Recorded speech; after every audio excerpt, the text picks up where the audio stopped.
Reminder there that Hassan Nandwa has indeed been found. He had been reported missing on October 29th, so it's certainly been a few weeks now, but thankfully he has been found and he was located in Mwingi. He was dropped there at night and then he managed to find his way to a relative's house. We'll get more on that in a moment, but in the meantime his colleagues have argued that this is an issue that needs to be addressed when it comes to the issue of forced disappearances and abductions. All right, I think Leila Mohammed can join us now live from the Jamia Mosque here in Nairobi in town. Leila, what can you tell us at this point?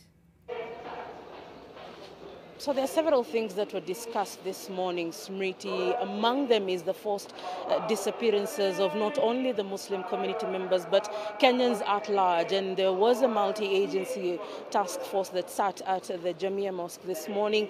And they were talking about the issue of not only persons being taken into custody, whom now they say the Kenyan police is part and parcel of a cartel that is curtailing the rights of Kenyans in various perspectives across the nation. And now they are calling on President Uhuru Kenyatta to make a decision and make serious changes within the Interior Ministry within 30 days, or else they will be able to go to court to compel him to make those changes. As they say, the senior management at the Interior Ministry is enabling these enforced disappearances. And as much as the LSK is insisting on the fact that Professor Nandwa has been found this morning, they are saying he's in a bad state in terms of his health.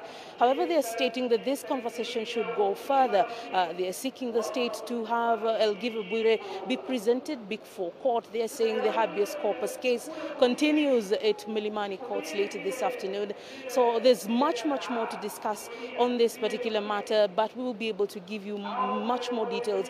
What they are now saying is that the Muslim community will be able to put all its mosques across the country to participate in planned protests every Friday until they compel the government to be able to be faithful to the Constitution and to ensure that enforced disappearances do not become the norm. They are also setting allegations that they are part and parcel of members of the security system that have become the judge, the jury and the executioner. And if the people of the country do not stand on behalf of the Constitution, then this matter will go out of hand, and we'll be able to give you much more details. We understand that Professor Nandwa is en route to Nairobi from Mwingi, where he was found early this morning.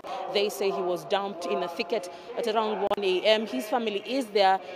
He has spoken to the LSK members from Mwingi and here in Nairobi, and they're saying, like many other persons who have been taken into custody before, he has been told that for him to be able to be safe and sound, he should not be able to give us the details of his capture. But they're also seeking for Safaricom as a company to give critical data that they hope will be key in enabling to find out where and how he was detained and who in particular was in charge of those issues, Smriti.